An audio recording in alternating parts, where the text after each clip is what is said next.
Support for Carolina Business Review provided by Grant Thornton. Operating in more than 100 countries, our tax, audit, and advisory professionals specialize in helping companies unlock their growth potential. Blue Cross and Blue Shield of South Carolina, where healthcare is changing for the better. Find out how at ahealthysc.tv. And by Sunoco, a global manufacturer of consumer and industrial packaging products and provider of packaging services, with more than 300 operations in 35 countries. Well, the good news about this economic expansion is certainly many things, but one in particular is that when times are good and money is flush, we have more wiggle room in regards to investing and paying more attention to developing new technologies that reduce costs, more prolific, and make life and the environment better. Welcome again, and thanks for supporting the most widely watched source of Carolina business and public policy. I'm Chris William. And how does technology, research and development, and transportation all fit together? We'll take a deeper dive on that, and it's all against the backdrop of what is happening now in the Carolinas. Please stay with us. Major funding also by Novant Health, bringing you world-class technology, clinicians, and care when and where you need it. The Duke Endowment, a private foundation enriching communities in the Carolinas through higher education, healthcare, rural churches, and children's services. And by Blue Cross and Blue Shield of North Carolina. Who's responsible for rising healthcare costs? Join us and many others in a candid discussion at letstalkcost.com. This edition of Carolina Business Review was recorded June 13, 2014. On this week's program, Bill Kirkland of the USC Columbia Technology Incubator, Joe Milazzo of the Regional Transportation Alliance, and special guest Ryan Popple, President and Chief Executive Officer of Proterra, Inc. Now, here's Chris William. Hello, welcome to our program. Gentlemen, happy summer. We can say that. School's finally out, and it looks like we got some traction going on here. We made it. It's hot. Yes. It's already hot. Made it so far. Bill, let me start with you. You know, this is pretty broad, but how you feeling about things? I mean, here we are in the 5th year of an economic expansion, and you've got folks that are still calling it a recovery, and other folks say, oh, no, this is a great recovery. What are you seeing out there? If you speak just to South Carolina, the Carolinas, and you look at Bobby Hitt, Secretary of Commerce, all the announcements that are coming out of, at least for South Carolina, job development, job creation, Boeing's impact on South Carolina. Up here in the upstate, they just had Touareg just announced a big thing here. I see it exciting. I see things happening. Are we still on the edge? Yeah, but things are growing rapidly. If you look just toward University of South Carolina, yeah. As you know, I'm the Office of Economic Engagement Executive Director and the incubator, and you look at the startup community and look at things that happen when the recession, when all things were happening, recession or just slow down, a lot more guys that were either in companies, outside of companies, were looking to start companies. They were looking for opportunities, maybe to say, okay, I'm with a big, like an IBM, should I think about doing my own thing? And we saw a huge increase over the last 3-4 years of guys showing up with good ideas or partnering with our university researchers to actually start companies. So I saw that as a growing the maybe not the economy on the large scale corporate side, but the startup community. We have a lot of exciting things that have happened in the last 2 to 3 years. Yeah, so Joe, let's bring you into this. RTA, Regional Transportation Alliance up in the Triangle in North Carolina. Yeah. You know, one of the, as you well know, one of the big underpinnings on this is getting a transportation plan right, getting development right, getting the roads done right. So as you hear Bill talk about innovation and you know, kind of the excitement that's going on in Palmetto State, how do you get done what you need to get done in transportation when, you know, budgets in the state in North Carolina are under a lot of pressure? Well, one of the good things that's happened from transportation lately is the new funding formula. I mean, it affects all of North Carolina. Strategic transportation initiatives. It was a proposal by the governor, bipartisan support in the House and the Senate, and it's created a more rational funding system for us. We went from something that the allocation formula, some folks called it the equity formula, and it served its purpose, but it had some fundamental limitations. One of the biggest limitations was you were penalized by completing your trunk highway system. You were given resources based on the miles to complete. of the intrastate system in North Carolina. And so as you would complete those roads, you would have less miles or less resources available for you. Now we have a new funding formula, data-driven, where it's the opposite. Now you have 40% of your resources going for projects of statewide significance, another 30% for regional significance based on population, and also primarily on data as well. So it's a new funding formula, it's a better way of doing business. It's not the whole answer, but it's a good thing. And you know, I don't want to spend the whole program talking about transportation, but Bill, back to you. I know you're excited, Office of Economic Engagement at USC, directly reporting to Harris Pastides. You also have the incubator going on. Yes. So how can you, this is a bit of a rhetorical question, right. But how do you ignore the transportation challenges in South Carolina? That also is an underpinning to what you're trying to accomplish. And you hear about it a lot, and I can't speak to what the governor is doing in transportation, but if you look at our port, the deepening of our port, which we're all aware that's happening, and you just drive from Charleston to Columbia and then Columbia to Greenville, we do have some challenges. The infrastructure is challenged. It's crowded. We need larger highways versus the 2 or 4 lane we have. Today, if I look at the companies I deal with and our researchers, the impact more on manufacturing versus what we're doing, the manufacturer and supply chain of moving things across the state seem to be very challenged. But from our side, it's smaller startup companies. You know, as long as they can get to the office, they really don't think about that. Right. To be quite honest with you. If you look at some of our research we're doing at the university now, we do have some supply chain logistics type really in Dean Bruce's Moore Business School. It's the Moore School of Business. We have one of the top supply chain logistics center run coming out of from that start of Moore Business School. And interesting thing there is they're doing projects across corporate America using our students, looking at just that. How do you move? How are you moving products from one here to here? Working with the Michelins of the world and those folks. But my little guys, my little startup in the incubator, they're all about how do I start my company? How do I get money? How do I do this, that, and the other? And then they'll worry about moving it later. Right. We do have challenges. Yeah, before we go too far into that, Joe, I want to come back to you, though, on this issue of funding transportation. And it's been popular that North Carolina's gas tax could go up another, X amount of percent, and we could fund it that way. But as transportation is going through some real creative destruction here, people are driving electric cars. Some folks are not even driving cars. They're using apps like Uber to figure out how to get around. How does the funding formula that we have now, and specifically the gas tax, how should that change? Should it be a mileage tax? How do most of the people in the industry come down on it? Well, there are definitely different views on it, but you're exactly right in the points you were making about the electric vehicles and Uber and Lyft and those sort of organizations. We need to have a new way of doing business. And in essence, one of the challenges right now is when you go to the gas pump, you're essentially getting almost a road pass to use anything you want because you pay your gas tax and you can use any road you want regardless of the time of day, regardless of how much your vehicle weighs and so on. A vehicle miles tax or fee of some sort would help in that. It would still have to be limited because you wouldn't have the ability to do the time of day unless you incorporate that in it as well. And toll roads are something we haven't talked about yet, but tolls would be something that can help in certain corridors or in certain lanes as well.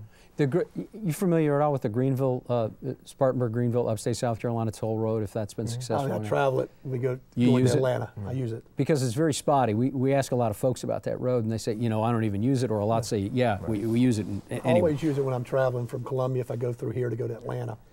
It just seems, it's like you said, it's not very crowded. Yeah. Now I noticed the toll's going up a couple of times in the last 3 or 4 years. Do you hear more debate about toll road in South Carolina? Do you hear more? I haven't. Yeah, I haven't heard a whole lot about it. Yeah. We got about a minute left. Let me come back to you, Bill, on something.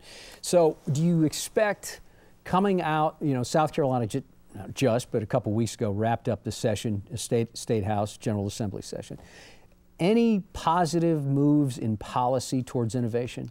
If you look just for Bobby Hitt, Department of Commerce, he created the Office of Innovation. Amy Love's the director. That was a huge move for South Carolina. They have funding. They're actually funding different projects across the state around entrepreneurship, around ecosystems for entrepreneurs. They're putting funding out to either start initiatives or fund the ongoing initiatives, like in Charleston, as you know, the Silicon Harbor, they call it. There's several projects there they're now funding. So if I look at Bobby and our Secretary of Commerce, Bobby Hitt, he's taking a lot of good dollars and making smart decisions. This innovation, this Office of Innovation, is a very creative approach. And they're actually putting funding out. It's not just a lot of talk. Actually, they're putting money into the market for innovation, for startups, for ecosystem development around entrepreneurship across the state. It's not just Columbia or Charleston or Greenville. They're doing it across the state, and we're real excited about that. Yeah, we're going to bring our guest on, guys, here. Speaking of South Carolina, next couple of programs, a little bit more of a focus on the Palmetto State. Next week, his name is Dwayne Parrish. Dwayne is the boss at what is called PRT in South Carolina, or Parks, Recreation, and Tourism. It's a state agency that certainly has more than a passing interest in the largest industry in South Carolina, which is tourism. And then in 2 weeks, Paula Harper Bethea comes back to our program. Paula is the boss at the South Carolina Education Lottery, and we'll have something to say also about education in general, and that is in 2 weeks. Upstate South Carolina manufacturer Proterra lives at the intersection of technology and transportation, for sure. Ironically, it's a bus maker and not just a standard diesel drinking, lumbering metro ride, but they make what they call the bus of tomorrow. A zero-emission commercial vehicle that seems to be breaking some new ground in the way that alternative fuels are applied to mass transit. Joining us now is someone fresh from the front line, so to speak, in EV or electric vehicle technology. He was key in the capitalization of Tesla Motors and the subsequent commercialization of its Roadster. We welcome Proterra President and Chief Executive Officer Ryan Popple. Ryan, welcome to the program. Thanks, Chris. Yeah, I've got so many things I want to start with, and I almost don't know where. Tesla, Proterra, transportation technology, but let's start with a very broad question. We've got the inception of an application called Uber. You talked about Lyft before. We've got the success of the Prius and cars like Prius. We've got, of course, Tesla. We've got a very fluid landscape in energy policy. Ryan, why would Proterra, why would you make such a big bet, which is not a small amount of capital that you have to allocate to something like a bus, a city bus? Why is that a good bet going forward? Sure, Chris, that's a great question. And for the last 10 years, I've spent my career in technology companies and in technology investing. You always have the overview of policy. You always have the overview of competition and market dynamics. You got to think about all those things when you place a bet with either your career or your capital for a product that you're going to purchase. But fundamentally, if you're not talking about core economic productivity, I don't think it's a great long-term bet.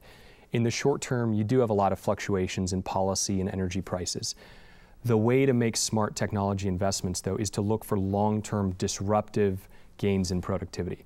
So when I look at Proterra, the thing that I think is so exciting about the technology, and the reason I'm so confident that the category of electrification of transit and Proterra as the premium provider of that technology is a great bet, is I just look at the numbers, I look at the productivity. I think there are two things that you've got to understand or know pretty well to understand where this is going. One is the electric vehicle portion of what we're doing at Proterra, and then the other is transit itself. So when we talk about challenges like transportation in the Carolinas or across the United States, transit and bus transit in particular is a great bet. It's the best payback on investment. It's the most flexible asset. And for every bus you put on the road, you take about 30 cars off the road. So, my alma mater at Tesla, they're doing great things with electric vehicle technology. But there was a month-long traffic jam in China. 20% of the congestion in a city like San Francisco is orbiting looking for parking spots from other cars. So if we're going to get core transportation productivity, we've got to do something about transit. On the electric vehicle side, the electric drivetrain is so powerful because you take combustion, which is about 20% energy efficient, and you take it up to about 90%. As a technology investor, going from 20% efficient to 90% efficient, that's not incremental. That's a revolution in terms of productivity. You combine those two technologies, and that's really what my role is at Proterra. Take best-in-class electric vehicle technology and productize it for the transit market. What you get is ultimately the lowest cost in terms of dollar or environmental impact for moving a human being in an urban environment. And that's why we're so excited about this opportunity. I'm sorry to interrupt you. I like the way you said that. So does electric bus, electric vehicle technology, and when it comes to Proterra mass transit, does this play to an appetite for green or eco-friendly transportation, or does this play to a CFO at a company or the CFO at a municipality saying, well, we can buy these buses and our break even is going to be 3 years? I mean, how do you balance that? What do you play to? Sure. I am passionate about the green sector and about environmental sustainability, want to protect the environment, absolutely. I think that's one of the benefits of this technology.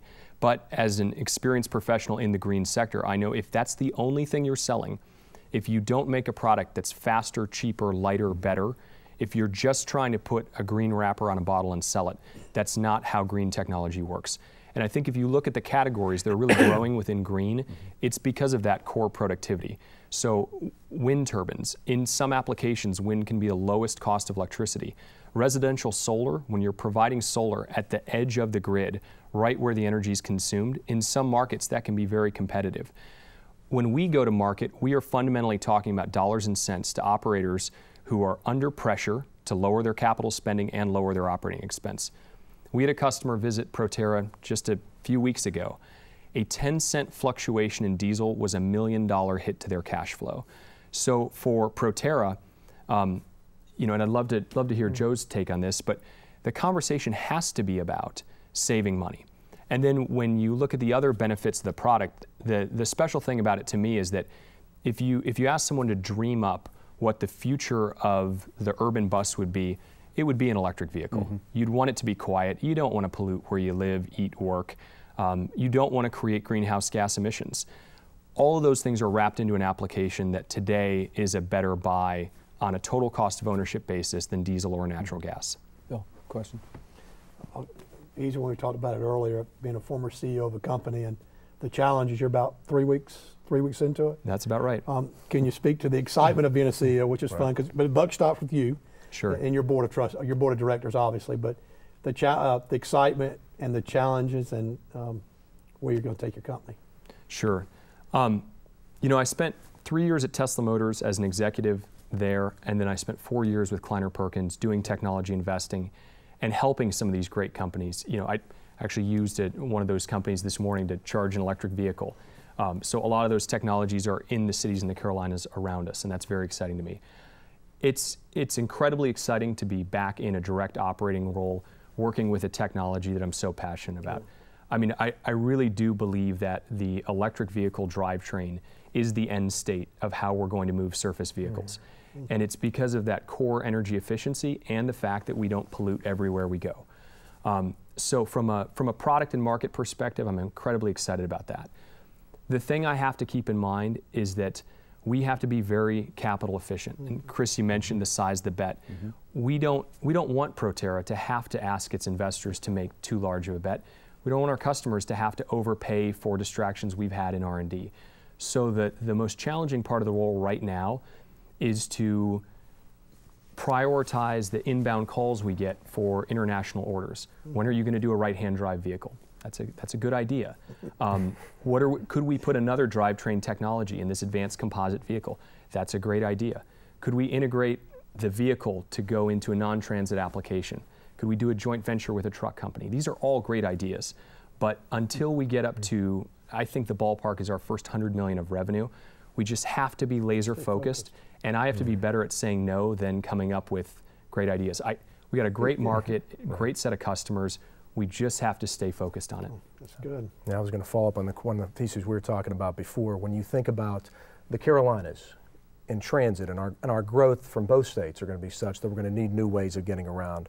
Bus technology is a good opportunity for that. Our organization for Wake County, where Raleigh is, one of the fastest growing areas in the Carolinas in the whole country, our group actually took a position in favor of a bus rapid transit based approach for implementing transit in our market. But one of the questions that have come up from some of our members and other of our partners are a stigma around buses. What do you say is the role of Proterra in terms of either dealing with that or addressing with it in terms of making it more of an option? Sure. That is, I think, a unique part of the opportunity with Proterra.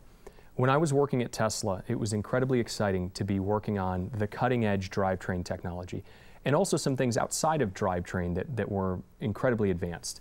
If you look at what Tesla is doing with telematics and with getting the internet into the vehicle, if you look at what they're doing with lightweight materials like aluminum, it's more than just an electric drivetrain company. But fundamentally, that is a very expensive technology, and Tesla's been very smart about focusing on segments where the vehicles can compete head-to-head. They're not down at the low end of the market yet because the cost structure of a personal electric vehicle competes best at a high-end range, where people will pay for that acceleration, that quietness.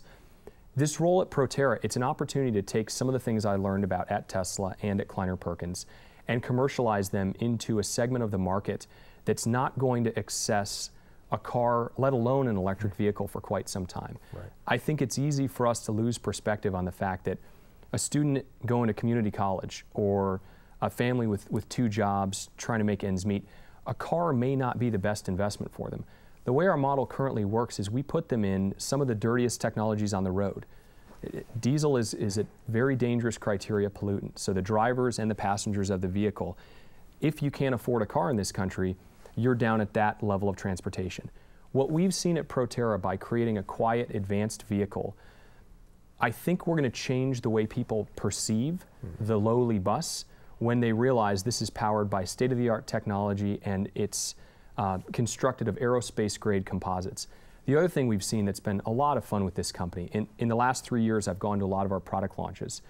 The cities, they want to talk about what they're doing.